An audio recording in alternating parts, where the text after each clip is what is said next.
Bonsoir à tous. Alors aujourd'hui, on est en comité restreint au Prichem avec les restrictions. Donc on va essayer de faire un petit cours entre nous, dans HM qui est diffusé, je crois, en direct sur YouTube. Donc pour ceux qui veulent voir.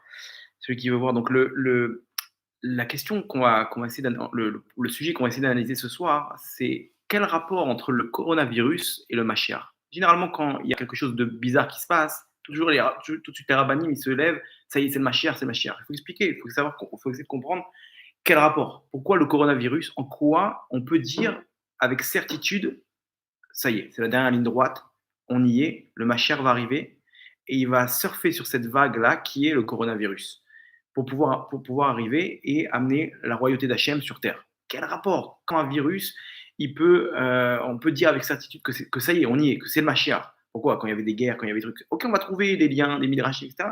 Il faut voir, se poser la question, en fait, qu'est-ce qu'Hachem il veut de nous? Qu'est-ce qu'Hachem il veut avec ce virus-là pour qu'on puisse savoir qu'est-ce qu'on a à faire pour avoir le Mashiach. Et donc, c'est ce qu'on va essayer d'expliquer ce soir et d'analyser dans Hachem. Donc, avant de commencer, le Rav Dov Kook de Tibériade, on avait parlé de lui dans les autres cours, on avait dit comme ça que c'est un des tzadikim, un des grands tzadikim de la génération. On avait dit comme ça qu'il est prié aujourd'hui presque toute la journée. C'est-à-dire qu'il a une force de tfila, il prie entre 7 et 8 heures par tfilote, par tfila. Ouais, il finit Il, voilà, il prie au net, il rentre dans Shacharit, il fait la tfila, il finit après 7-8 heures, mincha, arvit, il dort une ou 2 heures, il étudie un peu la nuit et rebelote. Et lui, il est. On peut faire le cours Nishmat Chaim Ben Léa. Chaim Ben Léa, chez Ashioye, les Louis Nishmato Bezrat Hashem. Donc maintenant, le Rav Dov Kook, il a dit comme ça, à la lumière des événements qui sont en train de se produire, il a dit, à l'heure actuelle, la lumière de la Géoula et du Mashiach est en train de descendre, et le mensonge et la touma et l'impureté va s'éparpiller. À partir du moment où la lumière elle va s'installer, elle va repousser toute forme de touma et tout le monde de sheker, le monde de mensonge qui est en train de descendre. Quand elle descend, elle repousse tout sur son passage. À côté de ça, on avait raconté l'histoire du Rav. Un Rav, dans le dernier cours, on avait raconté l'histoire d'un tzaddik nistar, un tzaddik caché qui était dans les comment ça s'appelle, dans les colonies là-bas, au fin fond d'Israël. On avait raconté qu'il y avait un avrer qui était venu le voir pour une bracha pour la parnassa. Il lui avait dit que il avait fait un deal avec lui. Il a dit, regarde, moi je connais les messages, j'ai des messages d'en haut. Je sais quand la bourse elle monte, quand elle descend. Viens, toi t'investis, je te dis quand tu t'investis et on partage. Et il a dit, investis dans l'or. Et là-bas, ils ont gagné beaucoup d'argent tous les deux. Jusqu'à que il racontait cet avrer, il disait que jamais il m'a parlé de Mashiach, de Géoula. Jusqu'à qu'à la fin, il m'a dit, sors tout ton argent, arrête d'investir, la bourse elle va tomber, les banques elles vont s'écrouler. Et il lui a dit, sache que à Nissan, à partir de Nissan, c'est-à-dire dans 10 jours, une semaine, c'est la Géoula du Ham Israël, le Mashiach il va se dévoiler et le monde, il va changer, la face du monde elle va changer dans tous les domaines. Il va se produire des choses qu'on n'aurait même pas pu imaginer dans les. Ça, c'était récemment. Ça, c'était il y a quelques semaines, il y a 2-3 semaines. Ah, c'est la suite qu'on avait vu. Voilà, il a dit, sache que maintenant le monde, il va changer d'une extrémité à l'autre, dans tous les domaines. Quelque chose qu'on n'aurait même pas pu s'imaginer. C'est vrai que quand on voit ce qui se passe, il y a 2 mois, j'aurais raconté maintenant tout ce qui se passe à une personne, il m'aurait dit, mais t'es fou, quoi. Comment tu veux faire en sorte que le monde il soit neutralisé? Un virus qui se révèle après 2 semaines, donc pendant 2 semaines, la personne elle a contaminé tout le monde, etc. Et ça fait la panique, les gens ils ont peur, ils sortent plus, tout le monde est confiné, etc.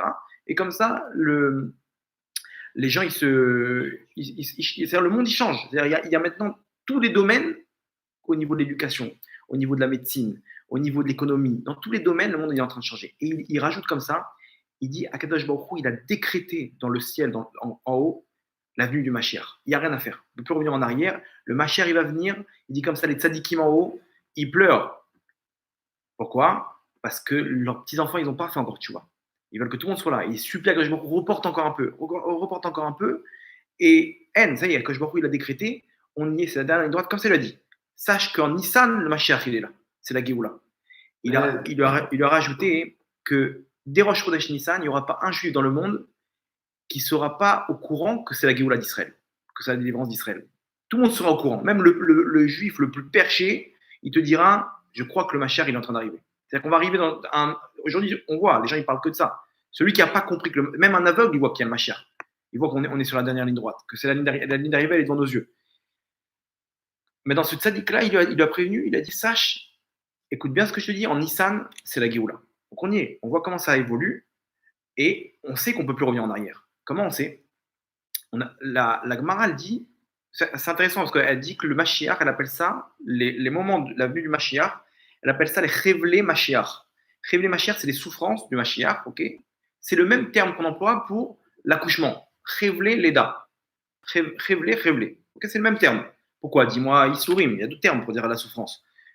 Pourquoi le terme qu'on emploie, c'est Chevlé? Pour nous dire quoi? Hachem nous dit, sache que tu vois l'accouchement d'une femme, le Mashiach, c'est exactement pareil. Alors, viens, on voit comment elle accouche une femme. On comprendra donc, à quel niveau on est maintenant dans le Mashiach. Comment elle accouche une femme? Une femme, d'abord, elle a des contractions qui se rapprochent de plus en plus, toutes les 5 minutes, toutes les 2 minutes, etc., de plus en plus fortes. Et après, au moment de l'accouchement, c'est une contraction définie. Regardez les événements qu'on a eus depuis ces derniers temps. Hein. Il y avait des événements où on croyait que c'était le Mashiach.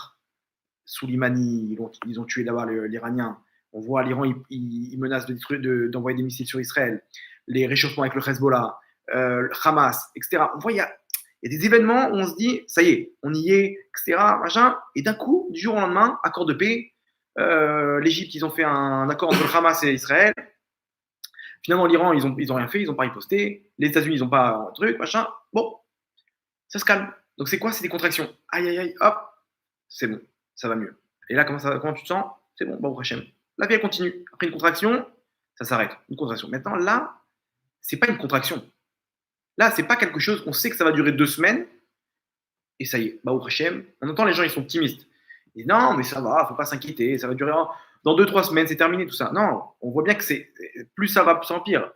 Comment on voit ça? Parce que d'autres pays, ils sont à un stade plus avancé, et on voit dans quel état ils sont. L'Espagne, l'Italie, la Chine, ils sont tous confinés. La France, bientôt, ils sont tous confinés. Et ils ont commencé avec 250 blessés, 250 malades, 300, 2000, 20 000. C'est exponentiel.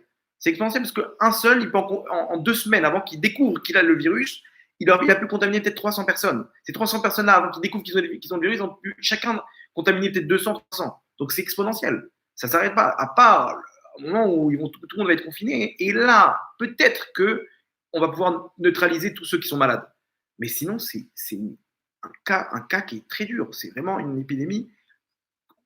Ils ont levé les mains. Ils ne savent pas quoi faire. Voilà, ils sont pessimistes, peut-être comme ci, peut-être comme ça, etc. À chaque fois, ils cherchent la petite bête. D'un coup, là, quand c'est Mashiach, arrêtez, ça va passer 2-3 semaines, c'est bon, il ne faut pas exagérer. On viendra en Israël à Pessah. Ils n'ont pas compris. Plus ça va, plus ils sont en train de fermer les frontières. J'ai quelqu'un qui m'a dit. Il n'y a plus d'hôtel. Hein. Voilà, il y a un copain qui est dans le Shabak, dans les services d'enseignement israéliens. Il lui a dit, ils ont reçu un message, tous les agents du Mossad qui sont dans le monde, jusqu'au 20, ils ont pour entrer en Israël. Pourquoi? Après, tout est fermé. Le ciel israélien, il est fermé. À partir du 20, c'est pas officiel, jamais ils vont dire ça.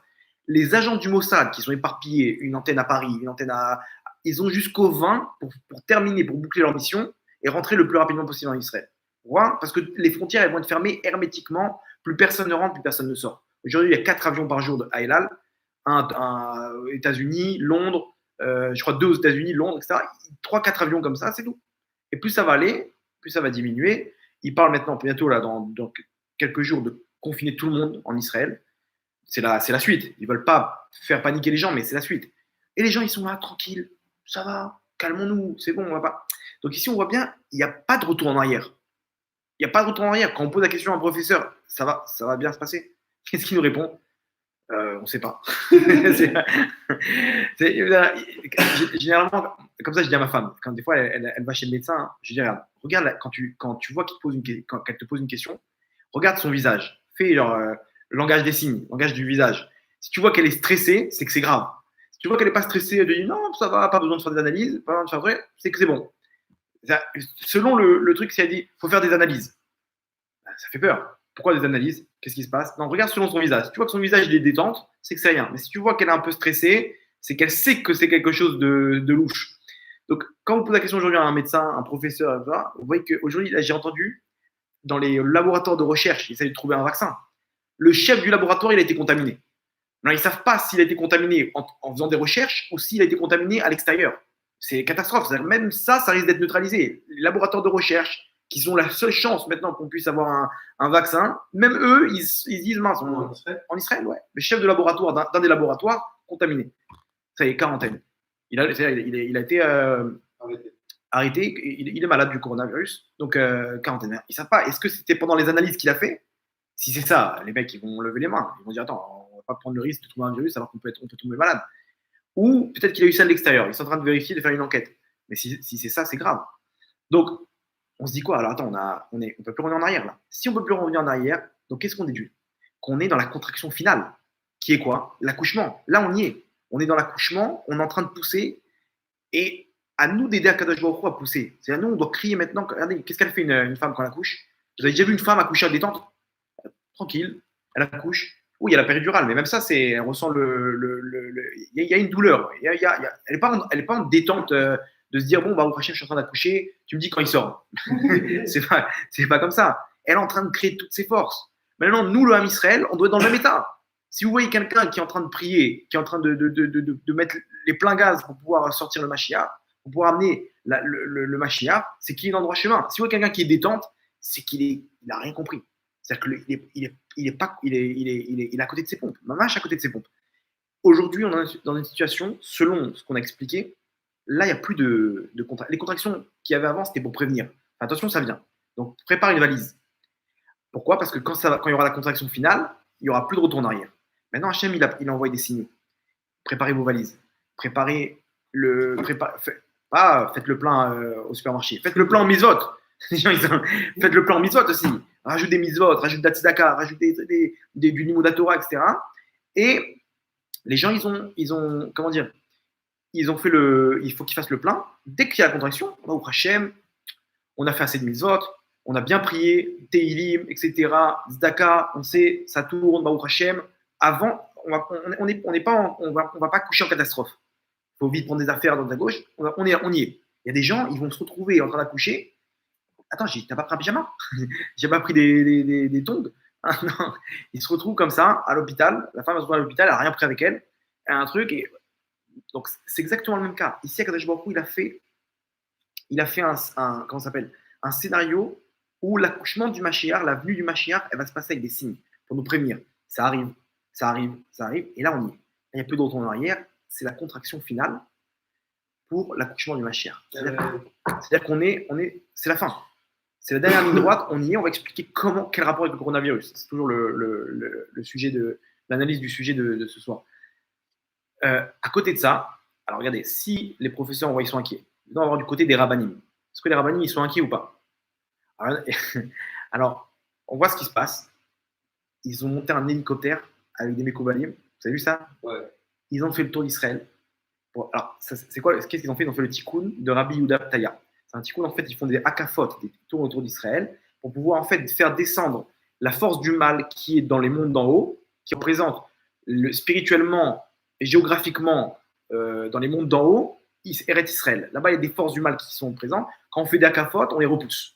Donc, ils ont fait en sorte de repousser les forces du mal avec des tikkunim spéciaux, avec des kavanot du Harizal et du Rachash, pour pouvoir repousser ces forces du mal. La dernière fois que ça a été fait, c'était à l'époque d'Hitler. Rabbi Yehuda Taya lui-même, il a monté des minyanim dans les 4 points d'Israël, 4 points cardinaux, pour faire ce tikkun-là. Et c'est intéressant de voir que quelques jours après, ils ont fini après au Kever Rachel, quelques jours après, les nazis sont arrivés à El Alamein en Égypte. Maintenant, c'était quoi l'objectif? C'était rentrer en Israël et là-bas faire des camps de concentration avec l'accord du moufti de Jérusalem et tuer tous les juifs. Il ne restait plus qu'Israël. Victoire sur victoire, les nazis ils sont au top dans leur parcours. Ils arrivent maintenant, ils envoient les Italiens. Ils envoient les Italiens conquérir les territoires qui étaient occupés par les Anglais en Égypte. Maintenant, les Anglais, mais les Italiens étaient beaucoup plus forts que les Anglais. Ils avaient une armée beaucoup plus puissante, beaucoup plus qu'ils étaient beaucoup. Ils attaquaient avec des jeeps sur le camp des Italiens. Ils attaquaient, ils faisaient des petites attaques. Donc les Italiens, ils disaient, comment ils attaquent s'ils sont peu? Ils peuvent pas attaquer. Ils savent très bien qu'ils vont se faire détruire. C'est pas des suicidaires. Donc ça les a retardés. Maintenant, le but, c'était que les Italiens ils commencent à conquérir pour que les nazis qui étaient sur la route, ils puissent les rejoindre. Maintenant, entre-temps, les Italiens ils se sont fait massacrer par les Anglais. Malheureusement, et ça a permis de repousser les nazis un certain temps, de façon à ce que les forces anglaises ont pu épauler les Anglais, et ils ont gagné la guerre de Al El Alamein. Je crois qu'il y avait plus de ravitaillement d'essence aussi. Ah ouais? Ça les a retardés. Donc, maintenant, de là, El Alamein, c'est en face d'Israël. C'est l'Égypte. De là, ils ont perdu, et c'est la décadence du régime nazi. Ils ont perdu toutes les guerres après, Stalingrad, etc. Ils ont perdu. C'est-à-dire que les forces des nazis spirituelles, elle est tombée, et matériellement, ça s'est répertorié par une défaite des nazis en Égypte. Les Mekoubanim, ils se réunissent, ils montent en hélicoptère, et on les voit prier, on les voit stresser. On voit Rabbi Yeshayahu Pinto, tous les jours, il fait des vidéos où il dit combien il est angoissé de la situation, combien il faut se renforcer. On voit le Rav Dov Cook, dont on a parlé tout à l'heure. Prière, il prie du matin au soir. Il est maigre, il ne mange pas. Des jeunes sur jeunes. Le Rav Pinto, il prend sur lui des épreuves et des souffrances. Et tous, il y a un de ses élèves, il m'a dit, je lui dis, il a quoi comme cancer? Il a le cancer. Tout le corps. Il ne peut plus mettre les tefilines. Il a comment ça s'appelle? Il ne peut plus faire ses besoins, etc. Il est dans un état catastrophique. Et il prend toutes les souffrances du Ham Israël. Et j'ai entendu aussi, il y a des tzadikim qui sont réunis à Tel Aviv, des grands tzadikim. Vous savez qu'il y a 36 tzadikim qui tiennent le monde. En Israël, 36, et en Routz-Laretz, et en Zumal. Et ça peut être quelqu'un de simple dans la rue, un petit vieux comme ça. On le voit, il fait des idées et tout, mais c'est un Mekoubal énorme, Talmid Racham, Tzadik, Midot. Il y en a 36. Il y a le chef de ces 36, là, le Roche des Lamed Vav, on les appelle. Les Lamed Vav, c'est les 36. Et il y en a 10 de ces 36-là qui se sont réunis à Tel Aviv. Alors, il faut savoir qu'il y en a 10 qui sont tout le temps à Tel Aviv. Ils tiennent Tel Aviv, parce que vous savez qu'à l'époque de Sodome, Avram, quand Hachem a voulu détruire la ville, il a dit à Avram, voilà, je vais détruire la ville. Qu'est-ce que tu en penses? Avram, il dit non, et s'il y a des tzadikim là-bas, s'il y a 50, tu détruis? Hachem dit non, s'il y a 50, je ne détruis pas la ville. Il cherche Avram, il ne trouve pas. Il dit s'il y a 45, 40, 10, à la fin il descend jusqu'à 10. Si tu me trouves 10 tzadikim, je ne détruis pas la ville. Il ne trouve pas. Il descend à 5. Non, Avram, il reste sur 10. De là, on déduit que si dans une ville où il y a les pires avérotes, il y a 10 tzadikim, la ville, elle est protégée. Vous vous rendez compte? Un minyan de tzadikim, la ville est protégée. 9, non. 10, oui. Parce qu'on a vu qu'Avram, il n'a pas dit, et si on a 9? Et si on a 5? Donc, qu'est-ce qu'ils font ces tzadikim? Pour qu'une personne puisse encore faire tchouva à Tel Aviv, il reste constamment 10 là-bas. Parce que si jamais il y en a un qui sort, peut-être que le nombre d'avérotes, il risque de porter une accusation sur la ville, et il se peut qu'il y ait des attentats, des catastrophes, des morts, etc. Pour protéger la ville. Pourquoi il veut protéger la ville? Pour qu'il y en a qui puissent faire tchouva. Il y en a un qui fait tchouva, ils vont gagner. Et là-bas, maintenant, 10, ils se sont réunis là-bas, dans une synagogue à Tel Aviv, et ils savent que c'est la fin des temps. Ils savent qu'il y aura des problèmes, etc. Ils ont pris sur eux chacun des souffrances. Chacun maintenant, dont 2 qui ont pris des humiliations. Ça te demande que lui, il a pris sur lui des humiliations, que maintenant, après, derrière, peut-être que la presse ou quoi que ce soit, ils ont monté un truc pour pouvoir descendre la Torah comme ils aiment bien le faire. Mais c'est peut-être pas sûr que c'est ça. Peut-être c'est un coup monté, comme il y a eu pour plein de rabbanim, Yosef Hatzadik. Lui-même, à l'époque, on aurait ouvert les journaux, on aurait dit quoi? Il est parti avec la femme de Potiphar, tu te rends compte? Le fils de Yaakov Avinu, il a voulu violer la femme de son maître. C'est pas possible, ça. C'est les gens, tu te rends compte? Comme quoi? Alors qu'en fait, non, c'est elle qui a voulu, elle a monté tout un truc, etc. Donc 2 tzadikim parmi ces 10-là, qui ont pris sur eux des humiliations, c'est pas grave, qu'on déchire notre nom, mais qu'on n'arrive pas à ce que l'âme Israël y souffre. Donc on voit tout ça, les tzadikim y prient, etc., les hélicoptères, les trucs, on se dit, quoi, ça y est, c'est la fin. On est comment ça s'appelle? On est dans une situation où il n'y a plus de retour en arrière.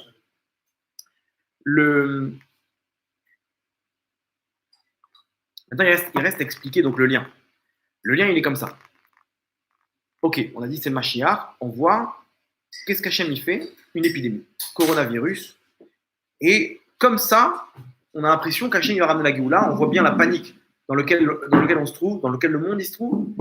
Et on se dit quel rapport? Ok, voilà, on a compris. Mashiach il est là, maintenant, vas-y, explique-moi. Explique-moi comment Hachem, tu as dit la lumière de la Géoula descend, quel rapport avec le coronavirus? Le lien il est très simple. D'ailleurs, on va essayer d'analyser un peu plus en profondeur. Vous allez voir comment Kadosh Baruch Hu, ici, il est en train de faire un travail incroyable. On avait expliqué dans un autre cours que Corona, ça représente la couronne, Keter, qu'avec ça, Kadosh Baruch Hu, il frappe les forces du mal, comme il a fait en Égypte. On a expliqué là-bas le lien, que là-bas, avec le Keter des sphirotes, des sphères, comme ça, il a frappé les forces du mal pour pouvoir libérer le Ham Israël, pour pouvoir frapper l'Égypte. Maintenant, sur le plan psychologique, sur le plan moussa, moral, qu'est-ce qu'Hachem est en train de faire? En fait, quand on analyse un peu la situation, le monde est dans un système de fou.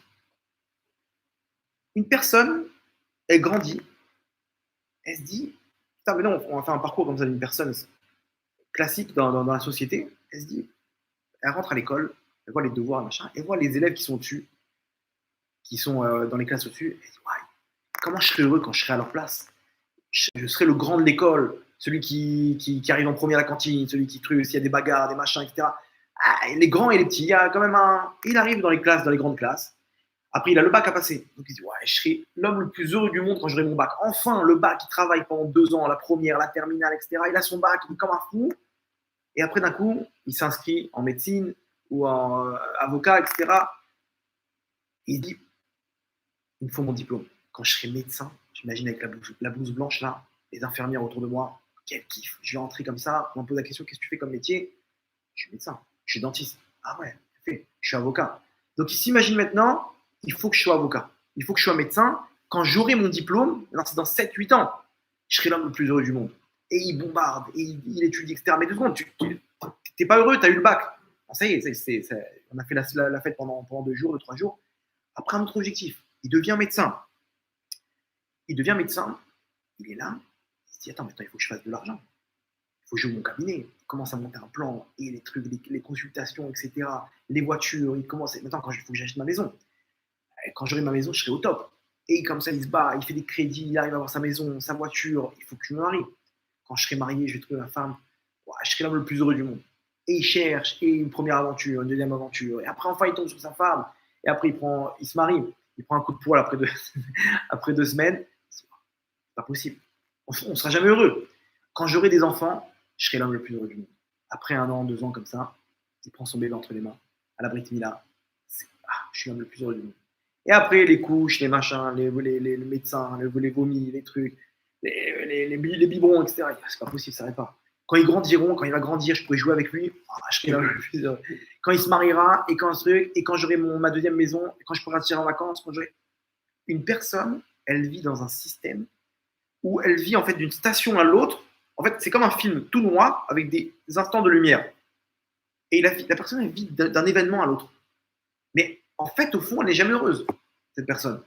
Elle a tout le temps, en fait, un objectif qui va lui donner là, ces 100 là. Maintenant, il veut 200. Il a 200, 400. 400, 800.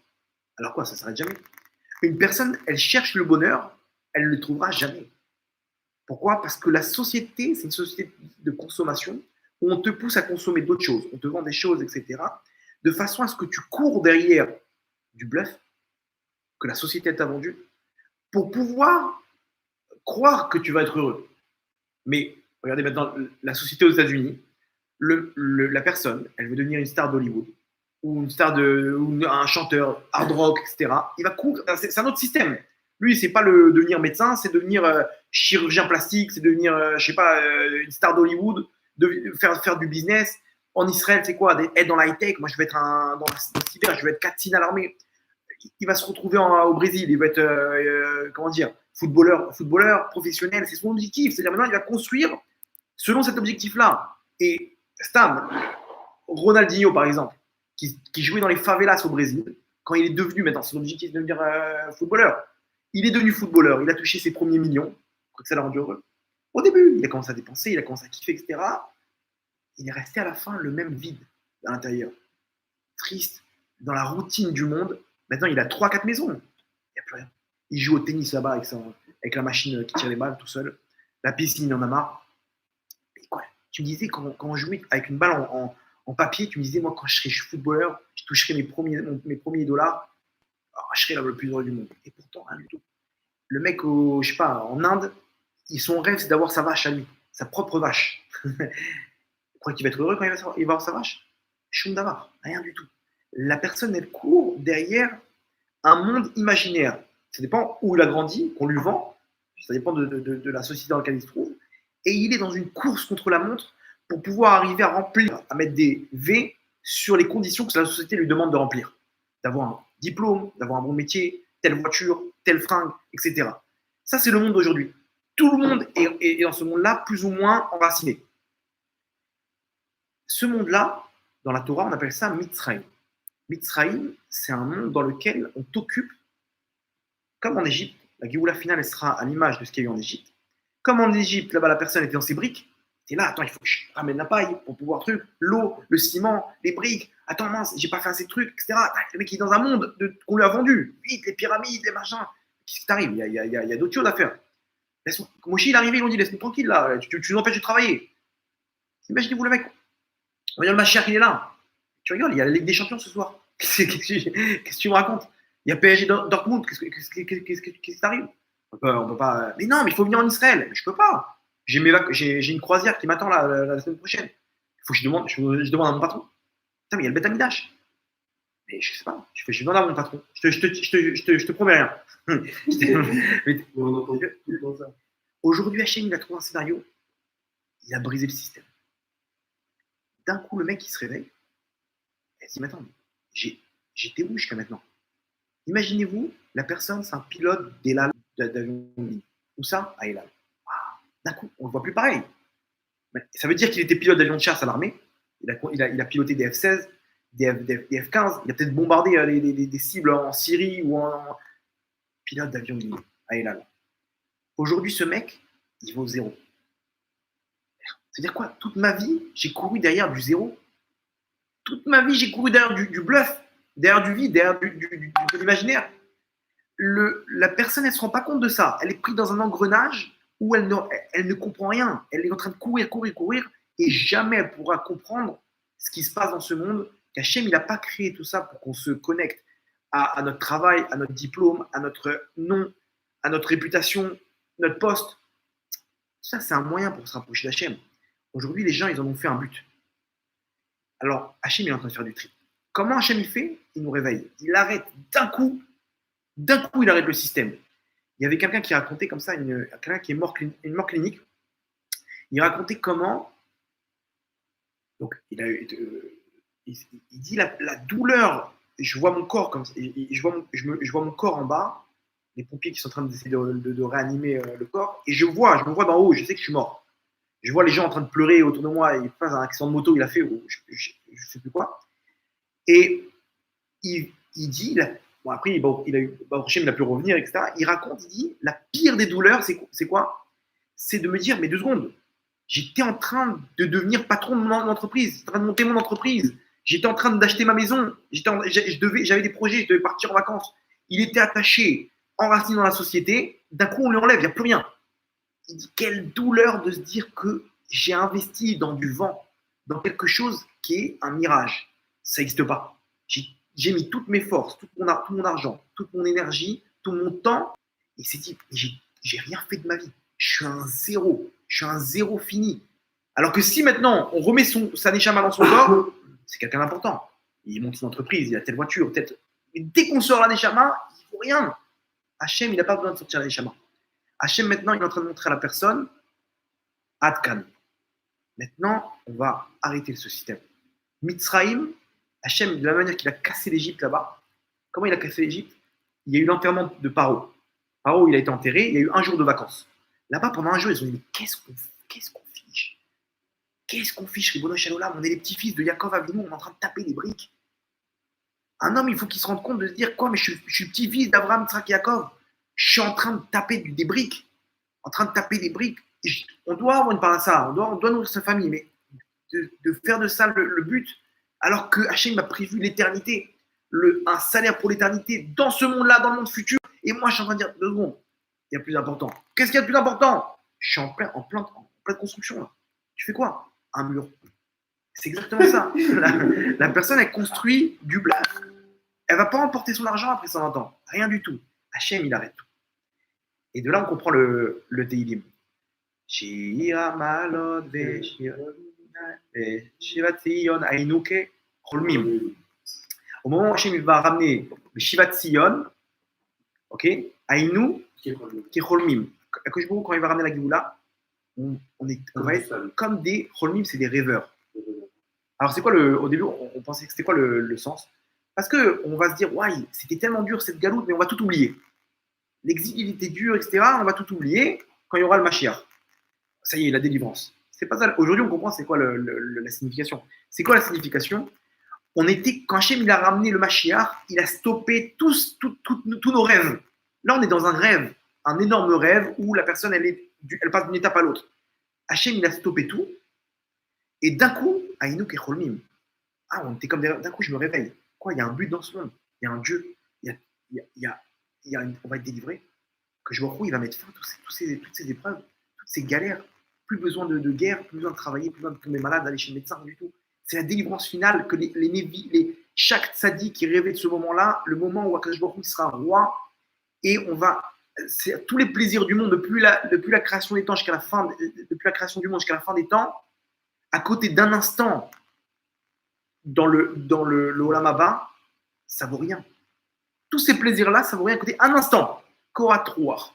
Koratroir, c'est même pas un instant présent. C'est genre, tu passes à côté. Comme quelqu'un qui passe à côté d'une boulangerie, ils sent l'odeur comme ça, des pains tout chauds comme ça. C'est ça. Imaginez-vous, la personne elle passe à côté du Olam Haba, elle sent le bien-être. Ça vaut tous les plaisirs qu'un homme il a eu. Les femmes, l'argent, les vacances qui se renouvellent et qui se renouvellent à l'infini. Ça, Hachem nous donne pour des petites mitzvot qu'on fait, qu'on doit utiliser ce monde-là pour le servir. Maintenant, Hachem, il utilise quoi? Une petite créature. Dans son armée, il a une petite créature qui a stoppé le système. Donc, il n'y a plus de travail. Il n'y a plus rien. La personne, elle se retrouve en psychologue aujourd'hui. Ils disent, quand quelqu'un est en déprime, ils lui disent, il faut que tu trouves un objectif. Quelque chose que tu peux te donner. Prends un poisson, un chien, un animal de compagnie, tu puisses donner. Je vais lui donner à manger, je vais le sortir, etc. Donne-toi un but dans ta vie où tu donnes. Hachem, il a fait en sorte qu'une personne, elle donne à sa femme, une femme, elle donne à son mari. Il a des enfants à qui donner, avec qui se retrouver. Aujourd'hui, le monde, il est de fuir ça.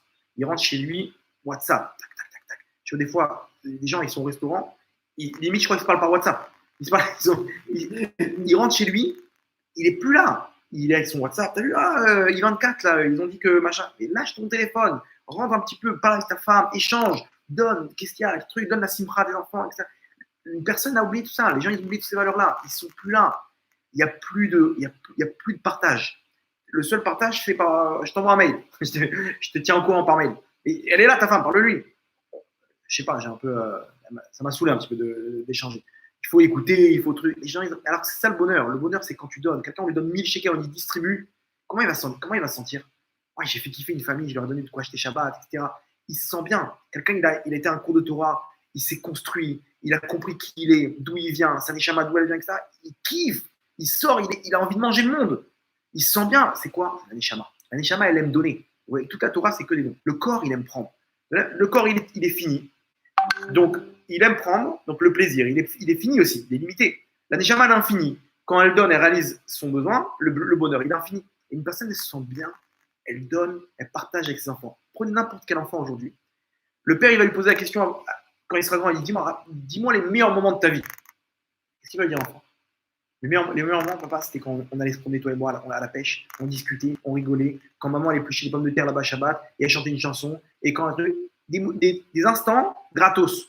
Attends, mais je l'ai amené au parc Astérix. Une personne, elle aime les échanges. C'est les meilleurs moments qui sont gravés dans le cœur d'une personne, c'est ça. Que je me retrouve, il me dit, c'est à la maison. Qu'est-ce qu'Hachem il veut maintenant? Partage. Maintenant, on va retourner dans les proportions. Arrêtez de sortir des proportions. On va remettre tout dans ses proportions et vous allez voir que vous allez être heureux. Hachem, il est en train de casser ce monde de déprimés où la pilule qui est le plus vendue au monde, c'est le Prozac, antidépresseur.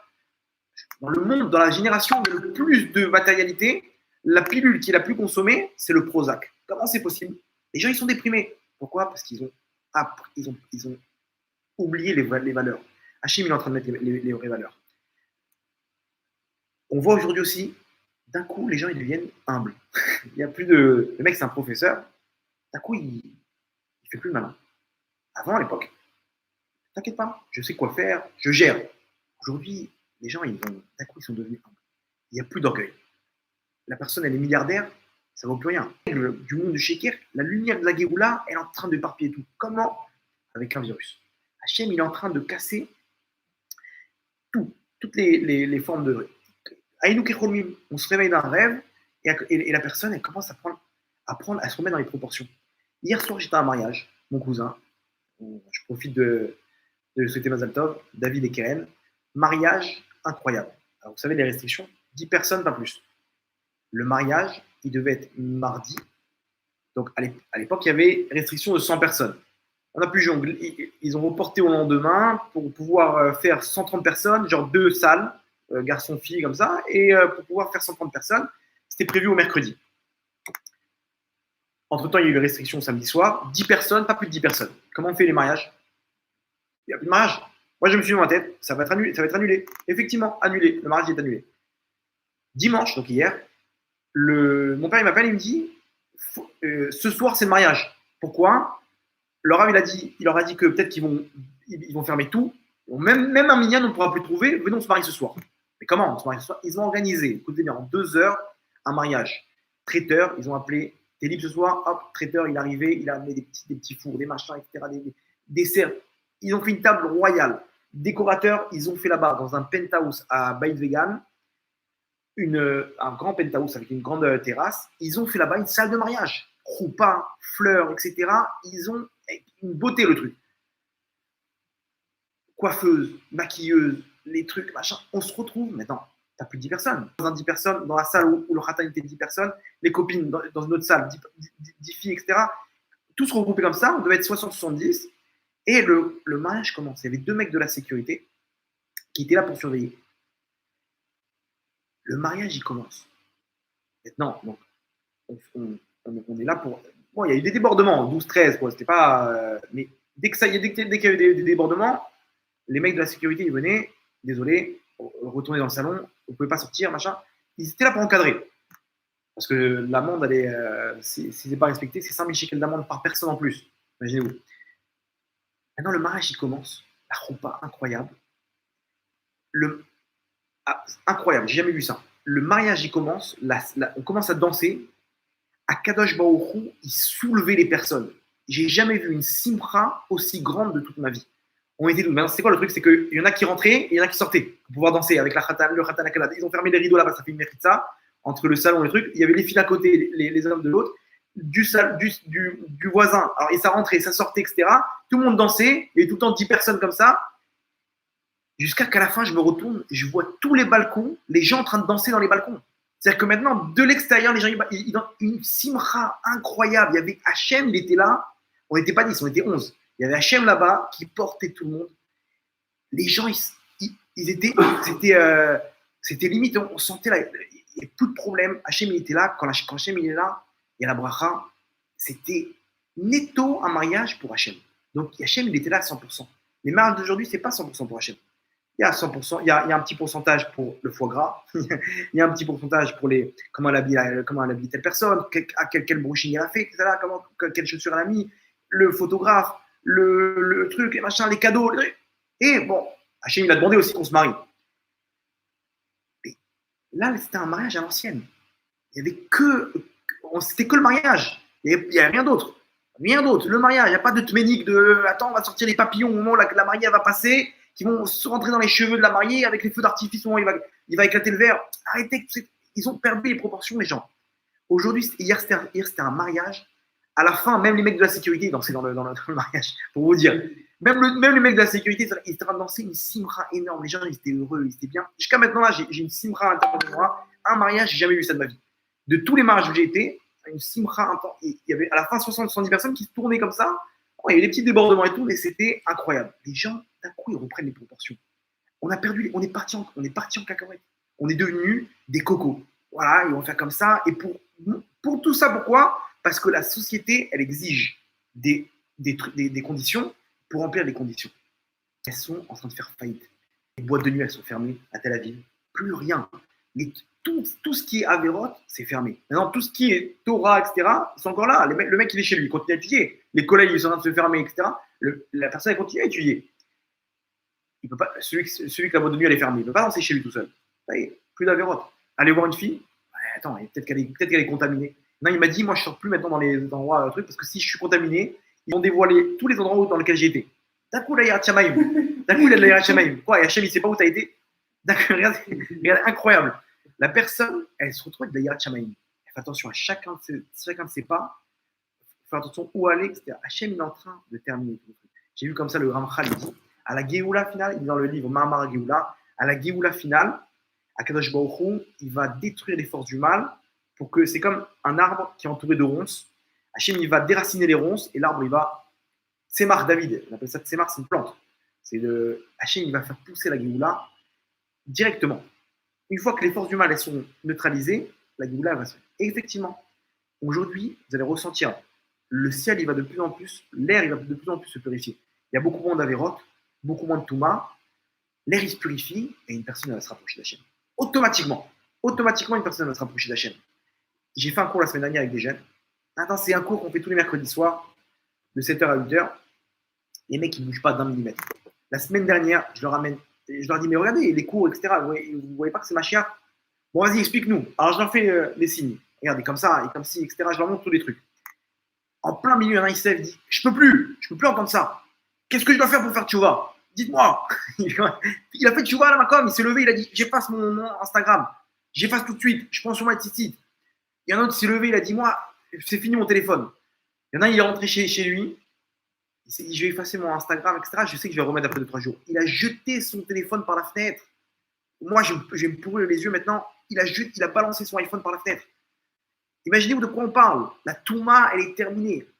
Les gens, d'un coup, ils font tchouva. Et ça, c'est le but. Le coronavirus, il est en train de faire tchouva au Israël. Et regardez comment c'est fort, un signe incroyable. Il y a marqué comme ça. Le Mashiach, il va venir, Ani Rochev al-Chamor. Un pauvre chevauchant un âne. Ani Rochev al-Chamor. Comme ça, il est écrit. Le Mashiach, il va venir, un pauvre, genre, dans un sale état. Quoi. Il va pas venir en fanfare. Ça va être dur. Il y aura il va arriver, c'est la fin de la galoute. On est à la fin. Il va arriver dans l'état. On va pas être en. Comment dire? Tu montes pas dans le bateau. C'est peut-être terminé. Tu veux pas prendre au moins une petite mise à je capais ça? Non, mais ça va. On pas, qui nous dit que voilà, c'est bon, t'inquiète pas. Les gens, ils sont perchés. Comment ces gens-là, ils vont faire tchouva? Il est peut-être marié avec une Goya, ce type. Il est peut-être dans ses trucs, dans ses combines, dans ses magouilles, etc. Tu lui dis, arrête tes bêtises. Comment il va faire? J'ai entendu un chidouche. Écoutez bien. Ani Rochev al-Chamor. Le Mashiach, il va chevaucher l'âne. Venez, on prend le mot Chamor et on prend, s'il doit chevaucher ce mot-là, c'est-à-dire on prend les lettres qui sont au-dessus du mot Chamor. Chamor, c'est quoi? C'est l'âne, ok? Si lui, il chevauche l'âne, donc maintenant, il est dans une situation où il est au-dessus du Chamor. Maintenant, venons prendre les lettres donc, qui sont au-dessus du Chamor. Au-dessus du Chet, il y a quoi? Tête. Tête, c'est 9. Au-dessus du même, c'est le Noun, 50, 59. Au-dessus du Vav, Zayin, donc on est à 67. Au-dessus du Resh, c'est Shin, 300, 367. On prend le Kolel, la valeur numérique du mot lui-même, ça fait 368. D'accord? Corona, c'est quoi la gematria? 367. 367, alors 100% le Kolel. Fais le calcul. On a dit comme ça. Chet, on passe au-dessus, ça fait tête. Ça fait 9. Même 50, au-dessus, c'est la lettre qui est au-dessus. La lettre qui est au-dessus, c'est le Noun. Attendez, je prends la calculette. Donc ça fait 59. Ok. Vav, c'est Zain, c'est celui qui est au-dessus, c'est 7. Donc ça fait 66. Plus le Resh, la lettre qui est au-dessus, c'est le Shin. Ça fait 366. Avec le Kohen, ça fait 367. Corona, c'est combien? Kouf, c'est 100.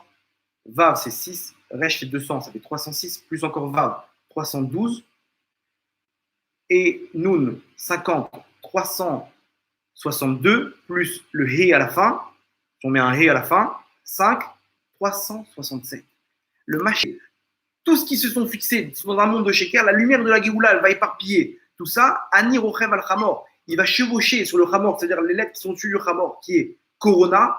Et de là, comme ça, il va arriver le Mashiach, il va surfer sur cette vague-là. On a expliqué que les Juifs ne vont pas être touchés par ça. Il y en a qui vont tomber malades, on ramène des midrashim, on a ramené les derniers midrashim, etc. Il y en a peut-être qui vont mourir, malheureusement. Mais on a dit, Hachem, il utilise ça pour les forces du mal, pour casser le système, pour les goïms. Vadaï que tout ça, Hachem, il l'utilise pour faire tchouva. Mais si ça se passe comme à la sortie d'Égypte, on a dit qu'il y a 20% qui sont sortis, qui vont... Nachon, c'est ce qui s'est passé jusqu'à maintenant. Jusqu'à maintenant, Nachon, il y en a plein qui sont morts à la comment ça s'appelle, à la Shoah, les inquisitions. Jusqu'à maintenant, dans les attentats d'Israël, comment ça s'appelle, les soldats qui sont morts pendant les guerres, etc. Tout ça, c'est les 40%. Maintenant, pourquoi Hachem, les 80%? Maintenant, Hachem, il pouvait les faire revenir en Gilgoul. Mais sachez, il y a marqué Loïdar, Méménonidar, aucune Neshama ne sera mise de côté. À la fin des temps, c'est la délivrance finale, il n'y a plus de Gilgoulim, il n'y a plus de réincarnation. À l'époque, il pouvait revenir. Celui qui n'a pas mérité, bon, tu sais quoi, tu veux pas, tu reviens, c'est pas grave. Game over, tu as une autre vie. Voilà, on te donne une autre vie, tu réessayes. Mais là, maintenant, on a la délivrance finale. On ne peut plus essayer. C'est-à-dire qu'Hachem, il a dû faire cette histoire de 80% de personnes qui partent dans la Makat Rocher qu'il y a eu, il a fait avant, jusqu'à maintenant. Maintenant, on est dans la délivrance finale. Voilà, comme on a expliqué, c'est l'accouchement. Un accouchement, il peut très bien se passer rapidement, tac, tout de suite. Et des fois, ça peut durer quelques heures. Des fois, Hachem peut faire en sorte qu'il peut nous mettre une petite péridurale, qu'on appelle Géoula Berachamim. Géoula Berachamim, le Ham Israël, il ne sent rien du tout. 2-3 semaines, comme vous allez voir là, ça va se passer. Ça va s'accélérer, les souffrances, etc. Hop, ça y est. D'un coup, on va entendre à la télé, vous allez voir, déclaration, le Mashiach est arrivé, on va savoir c'est qui. Il sait déjà qui il est. Il sait déjà dit, ouais, il faut faire des courses pour 6 mois, etc. Là, le Ham Israël, il va être là. Non, tout ce système-là, il est fait pour se rapprocher d'Hachem. Comme on a expliqué, le Mashiach, il chevauche le Corona, selon les gématriotes, et de là, à Kadosh Baruch Hu, il va ramener les gens à la tchouva. Parce que là, les gens ont peur. Quand une personne a peur, quand on lui a enlevé tous ses rêves, tous ses objectifs, à Kadosh Baruch Hu, il remet les gens à leur place. Ça y est, la personne, elle reprend ses esprits. Elle n'était plus elle-même. Une personne aujourd'hui, elle est le fruit de ce qu'on lui a dit, ce qu'on lui a fait comme remarque, les compliments qu'on lui a dit, dans quel entourage elle se trouve, ce qu'elle voit à la télé, les films, les machins, etc. Elle n'est pas elle-même. C'est une somme de toutes ces choses-là. Un jour, on lui a dit, ah, c'est pas beau le rouge sur toi, ça y est, cette personne ne va plus mettre de rouge. Pourquoi? Parce qu'elle vit selon les critères de la société dans laquelle elle se trouve. Je veux dire, on ne peut pas juger. Aujourd'hui, le monde il est comme ça. Vous savez pourquoi? En fait, sur le sens profond psychologique, il faut savoir qu'une personne, le monde, il court derrière quoi? Au fond, c'est quoi le but de chaque personne? C'est simple. Le monde, il court après l'amour. L'amour. L'amour avec un grand A. Les gens, ils cherchent l'amour et la chaleur. Ils cherchent à trouver de l'amour. D'où on voit ça. On voit le discours qui est fait dans les chansons, dans les films, c'est que de l'amour. Tout le temps, ça parle d'amour. Ça parle d'histoire d'amour, d'une relation amoureuse, etc. C'est que ça. C'est l'amour. Maintenant, aujourd'hui, on est dans une génération où il n'y a plus d'amour. Il n'y a plus des parents, ils n'arrivent plus à donner de l'amour à leurs enfants. À l'époque, nos grands-mères, elles prenaient leurs enfants, elles les berçaient avant de dormir, elles leur chantaient des chansons, elles les de plaire. Même si on ne dit pas de compliment, elle sait qu'elle a rempli les différents objectifs que la société, elle demande, donc je suis aimé par la société. Et donc j'ai reçu l'amour qu'il faut. Mais si une personne, elle est comblée d'amour par ses parents, elle n'a pas besoin de chercher l'amour de la société. C'est ça aujourd'hui, ce qui se passe, c'est que la génération, elle est tellement matérielle parce que les gens, ils ont besoin de trouver l'amour chez d'autres. Alors vous allez me dire quoi? Hachem est en train de casser ça. Vous savez pourquoi? Hachem, il casse le système, il est en train de nous dire, arrêtez de chercher l'amour de la société. Maintenant, moi, je vais vous donner cet amour. Je vais vous combler. Je vais vous montrer combien je vous aime. Vous allez voir les multitudes de miracles. Il y a marqué Ar Enoni Flaot. Hachem va nous montrer les merveilles. Nun Plaot. 50 fois plus de miracles qu'il y a eu à la sortie d'Égypte. À la sortie d'Égypte, il y a eu combien? 10 plaies. Là, il y aura combien? 50 plaies. Mais imaginez où chaque plaie, le mec, il se balade. Il y a un lion qui est en train de caresser un lion. Tranquille, dans la rue. Le lion, il voit un Égyptien, il le terrasse. Il vient, il le massacre. Alors que juste avant, ce même lion-là, le juif, il est en train de le caresser tranquille, inoffensif. Il prend de l'eau, c'est de l'eau. Il donne ça à l'Égyptien, c'est du sang. Imaginez-vous comment un juif à l'époque, il voit, il se dit, mais gâtés par Hachem. Hachem, voilà comment il nous aime. Il nous montre comment la nature qui dirige dans tous les domaines, que ce soit dans le microscopique, dans les mazalotes, etc., il contrôle tout. Et tout ça, c'est que pour moi, pour me sauver, pour me sortir d'Égypte. Hachem Rabota, il va nous montrer la même chose. Hachem, il nous sort d'Égypte maintenant. Il nous sort de notre galoute. Bientôt, vous allez voir les cadeaux qu'il va y avoir. Aujourd'hui, il nous reste maintenant tout ce virus du corona. La personne, elle se retrouve, on lui a cassé tout ce monde-là, le système dans lequel elle se trouve, la Touma, etc. Elle crie pas d'amour, tout l'amour qu'elle a dans son cœur pour Hachem. Mais alors, regardez comment c'est intéressant. Corona, ça veut dire quoi en hébreu? Koro, plus loin, na. Appelez-le, na, c'est Bevakasha. C'est-à-dire, je vous en prie. Na, c'est-à-dire, genre, c'est comme dire, je vous en prie. Koro, na, appelez. Corée, c'est l'icro, c'est appelé. Corona, appelez-le, s'il vous plaît, appelez-le. Levez les yeux vers le ciel. Non, mieux que ça, le Gaon de Vilna, il ramène un chidouche incroyable. Incroyable. Quand j'ai entendu ce chidouche-là, j'ai failli tomber de ma chaise. Accrochez vos ceintures. Il ramène comme ça le Mizmor Kaf des Teilim.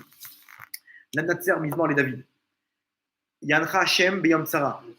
On dit tous les jours, voilà, après Ashré, le deuxième Ashré, après il y a un petit Mizmor qui est. Et ce Télim, on le dit aussi dans la fin de la couche. Exactement. Pour les délivrances. Pour les délivrances. D'accord. Azak. Donc ce Télim, il est relié à la délivrance. Maintenant, le Gaon de Vilna, il dit comme ça. J'ai imprimé ça de son Sidour. Le Sidour du Gaon de Vilna. Ok, il dit comme ça. Ce Mizmor, il correspond à. Il y a 70 lettres dans le Mizmor. 70 lettres, et chaque lettre, elle correspond à chacune des années de la fin des temps. À la fin des temps, il y aura 70 années de délivrance, de Chevlé Mashiach. Donc, chaque lettre, elle fait une allusion à une de ces 70 années de la délivrance du Mashiach. Maintenant, on ne sait pas quand est-ce qu'elles ont commencé ces années. Ils ne nous donnent pas d'allusion, de remède par rapport à ça. On ne sait pas quand ça a commencé. On sait qu'il y a 70 ans de Chevlé Mashiach. On voit bien depuis la création de l'État d'Israël, etc., qu'on y est. Maintenant, est-ce qu'on est dans la dernière année? On ne sait pas. On a ramené le dernier cours, tous les signes, que c'était Tav Shin Pe, cette année-là. Nissan, etc., tout ce qu'on a ramené. Tous les Gdolim, tout ce qui parle jusqu'à maintenant. Maintenant, qui nous dit qu'on est dans la dernière année? On se doute qu'on est dans la dernière année. Dans la dernière année. Maintenant, venons voir le dernier mot de ce Mizmor. On devrait trouver une allusion par rapport à ce qui se passe. C'est quoi la dernière phrase du Mizmor? Ameler Yanenu Beyom. Non. Ameler Yanenu Beyom Korenu. C'est-à-dire, si on est dans la dernière année, le dernier mot, c'est quoi? Korenu. C'est quoi Korenu? Korenu, tu enlèves le Vav, tu échanges le Vav et le Aleph, ça fait quoi? Corona. Le dernier mot, comment c'est possible que le dernier mot de ce Mizmor qui nous dit, qui ramène, c'est par rapport à la fin des temps, que le dernier mot devrait correspondre avec le Aleph, ça fait Corona. Maintenant, ça veut dire quoi Korenu? Ameler Yanenu, le roi, il va nous répondre, Beyom Korenu, le jour où on l'appellera. Le jour où on l'appellera, c'est-à-dire que Corona, ça veut dire l'appeler. Le jour où on l'appellera, à ce moment-là, par l'intermédiaire du Corona, Hachem, il va faire en sorte qu'on l'appelle, parce que les gens, ils flippent, et les gens, ils tremblent de peur, et les gens, ils disent, mais est-ce qu'on va vivre? Est-ce qu'on va mourir? Est-ce qu'on va être contaminé? Est-ce qu'on va être malade ou pas? Est-ce qu'on va pouvoir payer nos trucs, nos factures? On n'a plus d'argent, on n'a plus rien du tout. Les gens, ils vont lever les yeux vers le ciel, ils vont faire tchouva. Ils vont dire, stop, Hachem, on en a marre. On veut ta royauté. On veut plus. Ils vont appeler Hachem. Ils vont dire chacun, Hachem, je te veux. Je veux le Mashiach. Et chaque juif au monde, il va. Et à ce moment-là, qu'est-ce qui va se passer? À Meler Yanenu. Le roi, il va répondre. Hachem, vous voulez le Mashiach? Je suis là. Juste dites-moi, venez, on fait un vote. C'est-à-dire, si maintenant on faisait un vote parmi le Ham Israël, Hachem, il prenait chaque personne dans son cœur. Est-ce que tu veux le Mashiach, oui ou non? On n'a pas la majorité. Hachem, il est obligé de faire ce scénario et à c'est exactement l'allusion. À Meler Yanenu Beyam Korenu. Au moment où le Corona il va sévir, qu'est-ce qu'on va faire? Korenu. Corona, appelez-le s'il vous plaît, appelez-le. Chacun il doit monter dans le bateau. Parce que quand il va venir, celui qui ne l'aura pas appelé, il ne sera pas dans le bateau. Donc, pourquoi tu n'as pas appelé? Hachem va dire qui veut monter? Tu as juste à dire moi. C'est bon, tu lèves la main, c'est bon, lui là-bas il a levé la main, faites-le rentrer. Hachem il attend avec impatience. Et je vais vous dire encore mieux. Le Corona, c'est la plus petite chose qui va se passer maintenant. Les Gdolim aujourd'hui, ils parlent que le Corona, c'est rien du tout. À Purim, il y a un grand sadique. Après avoir bu, ses élèves ils l'ont attrapé. Maintenant, c'est Roi Kodesh. Ce qu'il dit, ses élèves ils témoignent que c'est de l'ordre du Roi Kodesh. Il sait ce qui se passe en haut. Quand il dévoile une information, ça se réalise. Ils lui ont dit, ils ont vu qu'il avait un petit peu bu et tout. Dis-nous ce qui va se passer. C'est la fin des temps ou pas? Le corona, c'est ça? Ce Purim-là, il y a la semaine dernière, il a commencé à rigoler. Il a dit, le corona, c'est la plus petite chose. Dans 10 jours, une guerre va éclater, une guerre que le monde n'aura jamais connue. Il annonce comme ça, dans 10 jours, ça veut dire quoi? C'était quand pour lui? Mardi. 10 jours, ça veut dire quoi? C'est Shabbat, là. À peu près. Les Dolim, ils parlent d'une grande guerre. Maintenant, qu'est-ce qui se passe? Vous savez ce qui est en train de se passer maintenant? Vous croyez que Stam, Israël, ils exagèrent, ils veulent absolument confiner tout le monde? Il y a 250 malades. Ils peuvent très bien gérer le problème. Ils veulent confiner tout le monde. Pourquoi? Pour pouvoir attaquer l'Iran. Jamais ils auraient pu trouver la meilleure opportunité pour attaquer l'Iran que maintenant. Pourquoi? Parce que, imaginez-vous, demain ils attaquent l'Iran, le Hezbollah, le Hamas, le Djihad islamique et l'Iran et les milices chiites en Irak, chacun, ils envoient tout leur stock de missiles sur Israël. Est-ce qu'Israël ont ces missiles pour repousser? Pas du tout. Maintenant, l'Iran, ils ne vont pas viser au hasard. L'Iran, ils ont des GPS où ils visent tous les lieux sensibles, comme les aéroports, comme les ports, comme les lieux où il y a beaucoup de personnes, les centrales électriques, centrales nucléaires, ils vont viser les lieux les plus sensibles. Maintenant, une personne, elle est dans son avion, elle apprend que l'Iran est en train d'envoyer plus de missiles, c'est fini. Un seul avion, il est touché par un missile, c'est 350 morts, 400 morts. Comment tu peux attaquer l'Iran en mettant tout le monde à l'abri en un instant? C'est impossible. Les gens ils vont rester coincés à l'étranger. Et aujourd'hui, il y a un scénario, dans quelques jours, il y aura un scénario où chacun il sera chez lui. Plus d'aéroport, plus de canyon, plus de supermarché, plus rien du tout. Tout le monde est chez soi. Aujourd'hui, il y a des informations qu'Israël, ils ont passé des avions et des armes dans une base en Arabie Saoudite. C'est officieux. Mais vous avez vu les avions qui passent en ce moment? Ouais. Qu'est-ce qu'ils font? Ils s'entraînent. Pourquoi? C'est un plan qui ça fait 15 ans qu'ils l'ont préparé.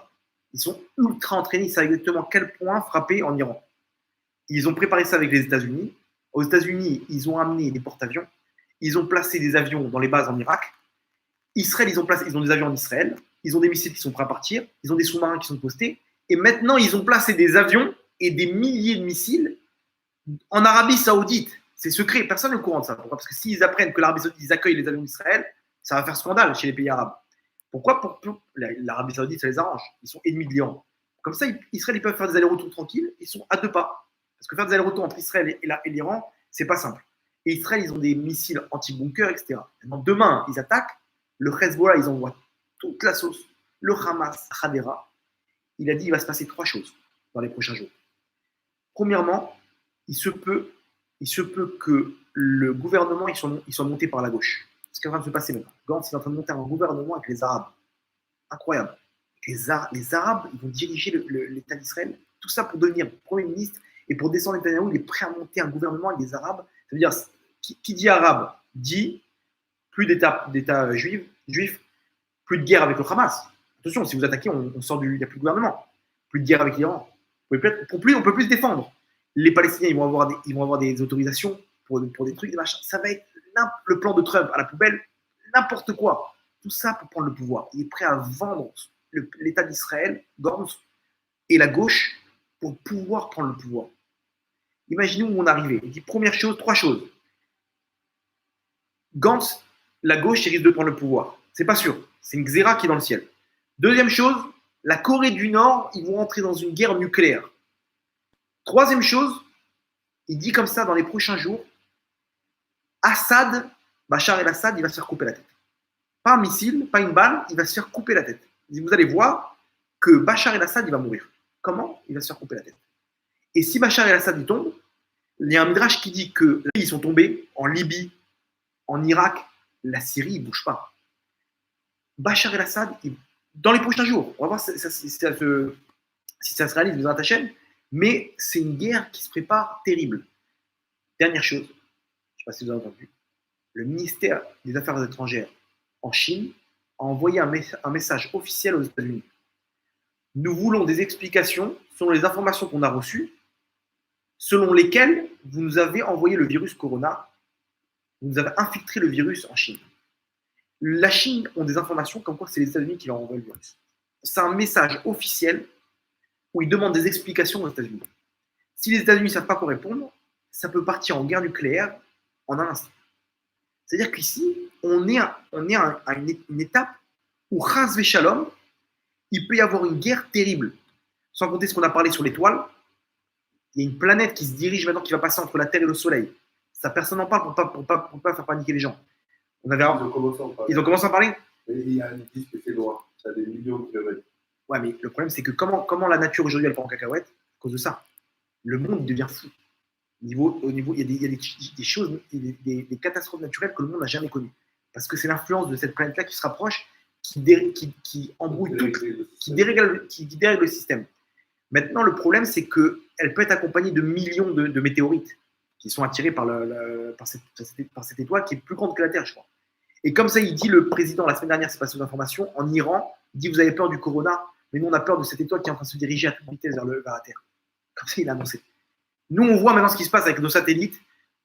En France, dans un des journaux, on m'a pas dit dans le journal, ils ont annoncé que d'ici un mois et demi, elle risque de passer proche de la Terre. C'est-à-dire qu'il se peut que le corona, ça va être c'est un apéritif. Il se peut que maintenant, on rentre dans Gog ou Magog, une situation terrible. Est-ce que l'homme Israël, il va être protégé de ça ou pas? Hachem, dans sa bonté, il a ramené le corona. Pourquoi? Pour faire le tri.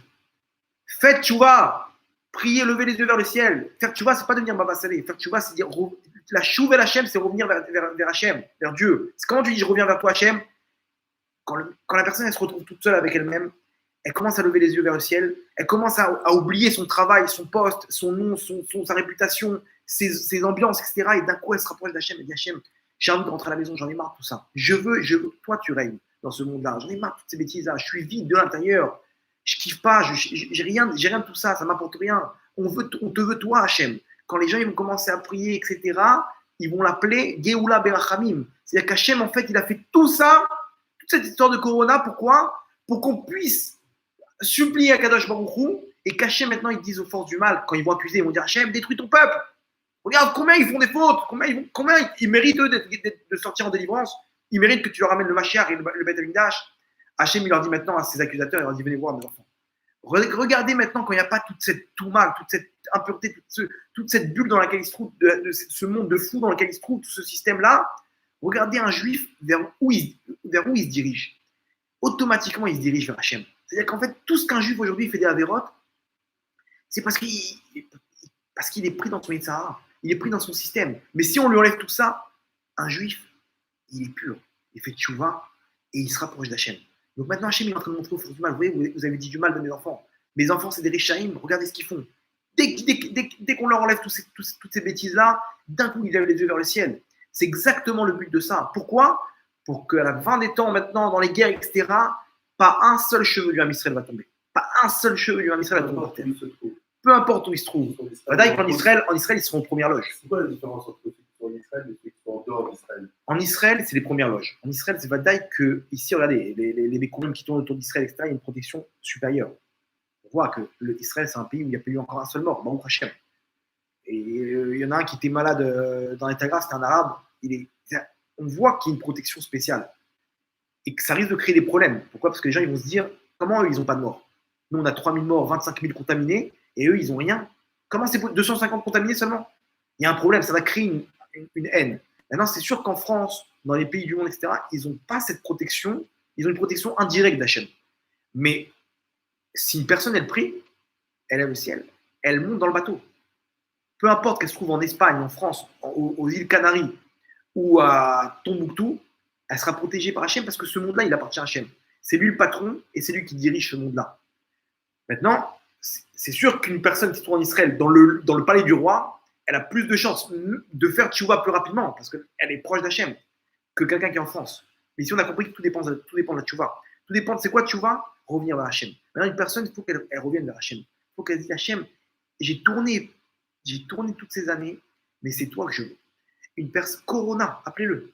Appelez-le. Comme ça c'est le but. Le but du Corona, c'est pour se rapprocher d'Hachem.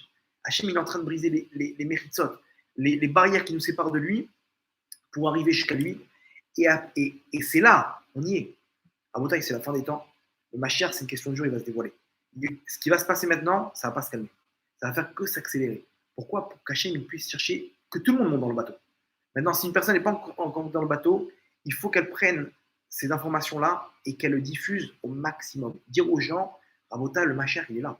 Les signes, ils sont là. Il y a des midrashim. J'avais prévu d'autres midrashim, mais on n'a pas le temps de les faire.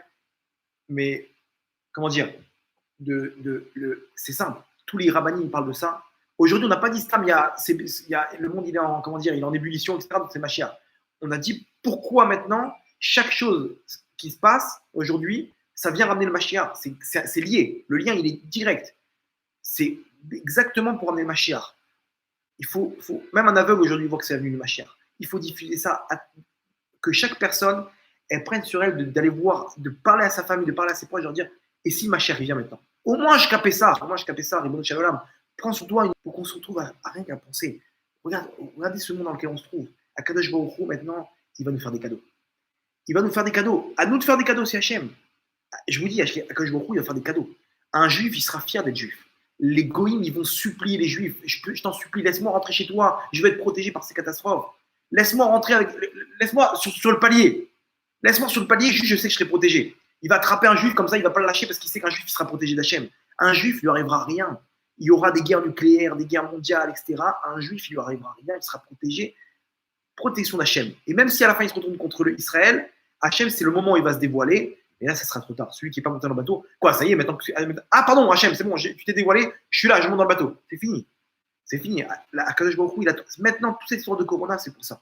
À nous de nous rapprocher d'Hachem. À nous même si on l'a fait, on ne pas. On ne peut pas se dire, c'est bon, on y est. Non, parce qu'il y en a qui sont derrière. Il faut envoyer des bouées maintenant. Un maximum de personnes. Et une personne, il faut lui dire, Akadosh Baruch Hu, tu sais qu'il va nous faire des cadeaux maintenant. Regarde ouvre les yeux. Regarde dans quel état on se trouve. Regarde comment Hachem il est en train de protéger son peuple. À toi de faire un cadeau à Hachem aussi. Faire des cadeaux à Hachem aussi. Quoi? Prends sur toi un petit truc. Au moins montre à Hachem, voilà, moi j'attrape une corde. C'est quoi? C'est cette mitzvah. Moi, la tziniout. Moi, tfilin. Moi, un petit cours de Torah. Aujourd'hui, Baruch Hashem, il manque pas. Même s'il est chez lui, il peut regarder YouTube, il peut faire des millions de mitzvot. Il va, il partage des cours, des machins, etc. Un homme, tout seul, il peut faire de ça un business où il a ramené des clients et des clients et des clients, des enfants d'Hachem. Et plus les enfants ils vont monter dans le bateau d'Hachem, mieux ça va se passer. Les cadeaux, ils seront là. Maintenant, travail, à nous de les prendre. Donc, Yeratson, Kadosh Baruch Hu, il ramène la Géoula Bekarov. Amen. On se voit le prochain cours au Beth Amikdash, Bezrat Hashem. Amen. Avec tout le monde, Géoula Berachamim Bekarov, Mera Be'amenu, Yero Enenu, V'ismach Levenu, Bagala Udan Kariv, Venomar Amen.